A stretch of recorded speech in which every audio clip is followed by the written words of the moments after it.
ખુશીનો અને આનંદનો ગરબો હોય એટલે આનંદ જ હોય અને ખુશી જ હોય, બરાબર. પછી તમારા મનની અંદર કંઈક હોય, ઘરની ચિંતા હોય અને ના હોય તે તમારી નસીબની વાત છે, આપણા કરમ કે આપણને ખુશી ના થાય. પણ જ્યારે માની આગળ બેસે ત્યારે આનંદ આનંદ ને આનંદ એવો માનો આનંદનો ગરબો. અહીંયા અંજુબેન રાજુબેન ઘેર એમના દીકરા એવા કવનનો લગ્ન પ્રસંગ, કંકોત્રી પણ અહીંયા આવી ગઈ છે. અહીંયા આમંત્રણ પર માને આપી દીધું, મંડળને પણ આપી દીધું છે. તો પહેલા માને પ્રાર્થના કરીશું, કારણ કે બધા જ આવે પણ જ્યારે જગતનો નાથ જગજનની ના આવે ને કોઈ પણ પ્રસંગની અંદર ત્યાં પ્રસંગ અધૂરો રહે. એટલે ગણપતિ દાદા આપણે પહેલા જ આવાહન કરીએ છીએ અને બોલાવીએ છીએ માટે દુનિયા ભરના દુકડા કાપે અને એવી ભોળી ભવાની બહુચર માં શરણે આવે સુખડા આપે અને એવી દિલની દયાળી કુળદેવી માત.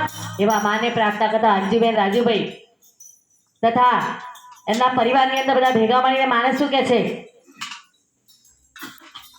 કંકો છાટી કંકો કરે મોકાલા